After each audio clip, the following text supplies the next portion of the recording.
ছোট্ট একটা গ্রামে কানাই নামের এক নাপিত ছিল। সে ছিল বড্ড বোকা। তার মা সব সময় তাকে নিয়ে অনেক চিন্তায় থাকতো। বাবা কানাই, কাজে যাচ্ছিস যা, তবে বাবা সব সময় একটু চোখ কান খোলা রাখিস। বলা তো যায় না কে কখন তোর আবার কোনো ক্ষতি করে বসে। মা, ও মা, তুমি কি সব বলছো? আমার চোখ কান তো সব খোলাই থাকে, রাত ছাড়া বন্ধই করি না। তুমি থাকো, আমার দোকানে যেতে হবে। হায় রে কপাল, বোকা শোকা ছেলেটাকে নিয়ে যে কিভাবে বেঁচে আসি। কিরে কানাই, আজ এত সকাল সকাল কাজে চলে এসেছিস? হ্যাঁ গো বেড়াল ভাই, আমাকে যে অনেক টাকা কামাতে হবে। তা কানাই, এত টাকা কামাই করে কি করবি? বলি বিয়ে টিয়ে করেছিস নাকি রে? বিয়ে তো অনেক টাকার ব্যাপার, তাই অনেক টাকা তো কামাতে হবে, তারপর তো বিয়ে করব। শোনো শোনো শোনো, মন দিয়ে শোনো। রাজকুমারীর কঠিন অসুখ, ঔষধের প্রয়োজন। যে পারবে রাজকুমারীকে সুস্থ করতে, রাজা তাকে দেবে অনেক ধন। শোনো শোনো শোনো, শোনো দিয়া মন।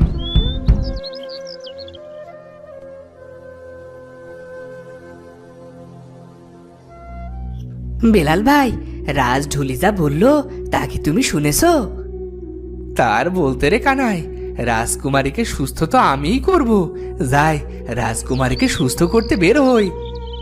আরে ও বেলাল ভাই, আমাকেও একটু বলো, কোথায় গিয়ে রাজকুমারীকে সুস্থ করবে? ঘোড়ার ডিম আনতে যাই, ঘোড়ার ডিম দিয়েই তো রাজকুমারীকে সুস্থ করব। যত সব বলদের বলদ, শুভ কাজে বাধা দেয়। কি, ঘোড়ার ডিম? রাজকুমারী সুস্থ হবে ঘোড়ার ডিমে? আমারও ঘোড়ার ডিম খুঁজতে হবে। যদি পেয়ে যায় তাহলে রাজামশাই খুশি হয়ে অনেক সোনা দানা ধন দৌলত দেবে। দোকান আজ বন্ধ করে মাকে এই সুখবরটা দিয়ে আসি। ও ও ভাই কানাই, দোকান বন্ধ করে কোথায় যাচ্ছ? আমার যে চুল কাটতে হবে। না ভাই, আজ আর পারবো না, আমাকে আজ ঘোড়ার ডিম খুঁজতে হবে। ঘোড়ার ডিম? তা ভাই কানাই, তুমি কি জানো কোথায় ঘোড়ার ডিম পাওয়া যায়? তা তো জানি না ভাই। আচ্ছা, তুমি কি জানো? এই তো কানাইকে বোকা বানানোর সময়। কি ভাই, কথা বলছো না যে? হ্যাঁ হ্যাঁ, আমি জানি কোথায় ঘোড়ার ডিম পাওয়া যায়, তবে এর আগে আমাকে বিনামূল্যে চুল কেটে দিতে হবে, তবেই বলবো। চুল কাটার বিনিময়ে ঘোড়ার ডিমের সন্ধান? এটা তো সুবর্ণ সুযোগ। আমি এখনই চুল কেটে দিচ্ছি, তুমি বসো বসো। কানাই লোকটির কথা মতো তাকে বিনামূল্যে চুল কেটে দেয়। বিনামূল্যে চুল কাটার পর কানাই বলে, এই তো ভাই, তোমার চুল কাটা শেষ, এবার তাড়াতাড়ি বলো, ঘোড়ার ডিমের সন্ধান বলো। ফাও ফাও চুল তো কাটা শেষ, এবার বোকা বানিয়ে এর কাছ থেকে কিছু টাকা হাতিয়ে নি। ও ভাই, তাড়াতাড়ি বলো, আমার যে আর তর্স হইছে না। তুমি কাল সকালে 10 টাকা নিয়ে জঙ্গলের ধারে যে বড় গাছটা আছে ওটার সামনে এসো, আমি তোমার জন্য ঘোড়ার ডিম নিয়ে আসবো।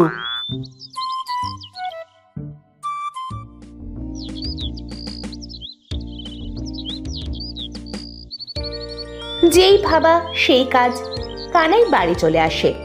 এরপরে তার মাকে সব কথা সে খুলে বলে। আরে কানাই, লোকটা তোকে মিথ্যে বলেছে, ও তোকে বোকা বানিয়েছে। না মা, তুমি বুঝতেই পারোনি।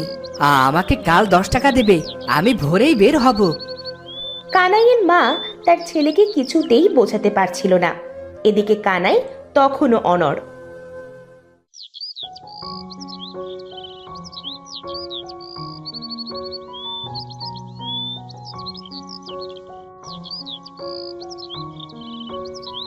পরের দিন কানাই তার মায়ের কাছ থেকে বিদায় নিয়ে বেরিয়ে পড়ে। হে খোদা, আমার ছেলেটাকে একটু দেখে রেখো। বিদায় মা, আমার জন্য দোয়া করো, আমরা তাড়াতাড়ি যেন ধনী হয়ে যেতে পারি।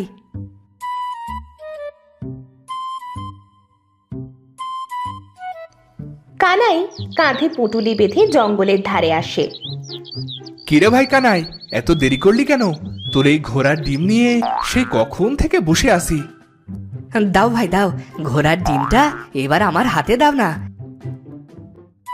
এই নাও টাকা। তা কানাই, তরমুজ তো নিলি না, মানে ঘোড়ার ডিম তো নিলি না। এবার ডিম ফুটে ঘোড়ার বাচ্চা বের হলে কি করবি? আরে তাই তো, এখন কি করি? এই নে আমার গামছাটা নে। ডিম ফুটে ঘোড়ার বাচ্চা হলে এই গামছা দিয়ে বেঁধে দিস। আমি আসি এখন।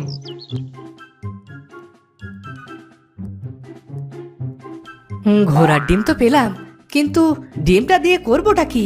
রাজকুমারীর অসুখ কি করে ঘোড়ার ডিম দিয়ে সারাবো? না, আমি তো কিছুই বুঝতে পারছি না। কানাইকে লোকটা ঠকিয়ে তরমুজকে ঘোড়ার ডিম বলে দিয়ে দেয়। কিন্তু ঘোড়ার ডিম দিয়ে কানাই রাজকুমারীকে সুস্থ করবে কিভাবে সেটা নিয়ে ভাবতে থাকে। ভাবতে ভাবতে কানাই চলে আসে গভীর জঙ্গলে। জঙ্গল পার হয়ে কানাই চলে আসে আরেক রাজ্যে। আরে এই কোন গ্রামে চলে আসলাম? নতুন দেশ মনে হচ্ছে। আর এদিকে গলাটা যে শুকিয়ে কাঠ হয়ে গেছে, একটু পানি পেলে খারাপ হতো না। কিন্তু আরে ওই তো একটা পুকুর। কানাই পুকুরে পানি খেতে যেতে লাগলো। এই তো, এখানে ঘোড়ার ডিমটা রেখে পানি খেয়ে আসি। কানাই তরমুজটা রেখে পানি খেতে যায়। এদিকে প্রচন্ড রোদে তরমুজটা ফেটে যায়, আর তরমুজের ঘ্রাণে একটা শিয়াল সেখানে চলে এসে তরমুজ খেতে থাকে। আহ, এই কাঠ ফাটা রোদে পানি পান করে যে কি শান্তি! আরে বাহ, কি খুশির দৃশ্য! আমার আমার ঘোড়ার ডিম ফেটে ঘোড়ার বাচ্চা বের হয়ে গেছে। কানাই চুপি চুপি শিয়ালের কাছে যেতে থাকে। এদিকে শিয়াল এক নাগাড়ে তরমুজ খেয়েই চলেছে। কানাই তার হাতের গামছা দিয়ে শিয়ালকে পিছন থেকে বেঁধে ফেলে। এই তো আমার ঘোড়া ছানা, ধরে ফেলেছি তোমায়। একটু হলেই তো আমার ঘোড়ার ডিমের ছানাটি হারিয়ে ফেলতাম। কানাই শিয়ালকে ঘোড়ার ডিমের ছানা ভেবে গামছা দিয়ে বেঁধে নিয়ে যাচ্ছিল। তখনই গ্রামের কয়েকজন লোক তার কাছে আসে। আরে দেখ দেখ, ওই ছেলেটা অবশেষে দুষ্টু শিয়ালকে ধরেছে। হ্যাঁ, পাজি শিয়ালটা আমাদের ক্ষেতের সব আখ নষ্ট করে দিয়েছে। ওকে ধরার জন্য আমরা কতই না ফাঁদ পেতেছি, কিন্তু ধরতেই পারিনি। তা বাবা, তুমি কে?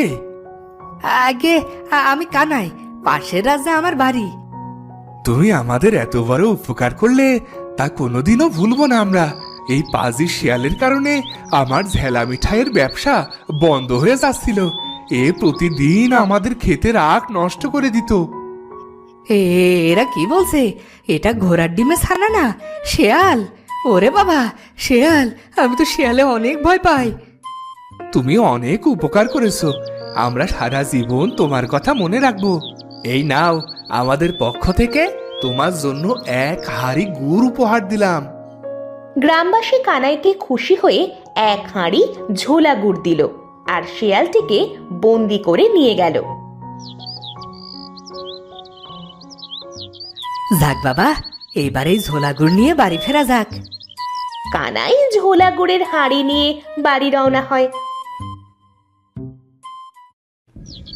হাঁটতে হাঁটতে একসময় কানাই গভীর জঙ্গলে চলে আসে। এই ছোকরা, এদিকে আয়। কে কে? ও দরবেশ বাবা, আপনি? কিরে, তুই এই গভীর জঙ্গলে কেন এসেছিস?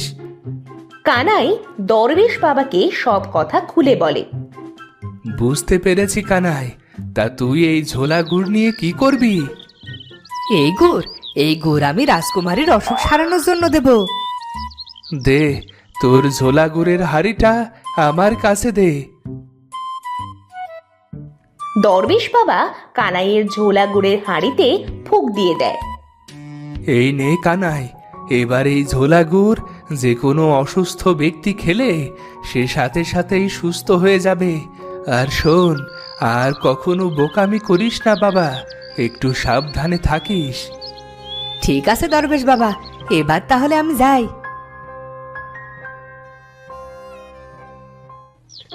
কানাই ঝোলা গুড়ের হাঁড়ি নিয়ে সোজা রাজপ্রাসাদে চলে যায়।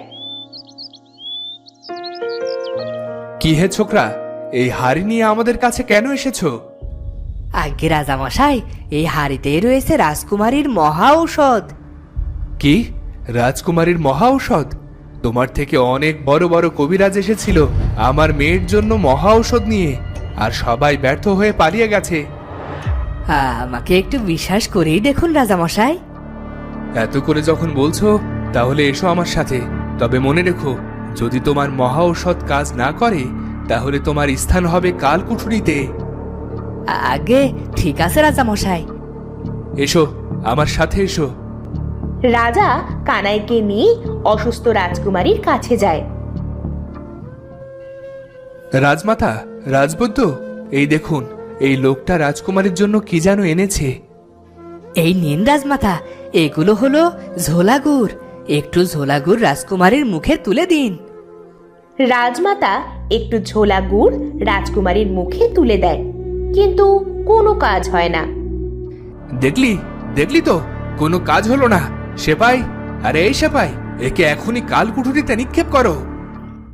বাবা, রাজকুমারী, আমার মেয়ের জ্ঞান ফিরেছে। আমার মেয়ে সুস্থ হয়ে গেছে। ওরে, কে কোথায় আছিস? এই কানাইকে ওর প্রাপ্যটা বুঝিয়ে দে। তার আর দরকার হবে না রাজামশাই, আপনি আমাকে রাজ নাপিতের চাকরিটা দিলেই আমি বেশ খুশি হব। চুল কাটা যে আমার পেশা। ওরে কানাই রে, তোর জন্য আমার মেয়ে সুস্থ হয়েছে, আর আমি তোকে শুধু নাপিতের চাকরি কেন, সাথে ধন দৌলত সব দেব। রাজা ঘোষণা অনুযায়ী কানাইকে তার প্রাপ্য ধন ও দৌলত প্রদান করে। সেই সাথে কানাই রাজ দরবারে নাপিতের চাকরিও পেয়ে যায়।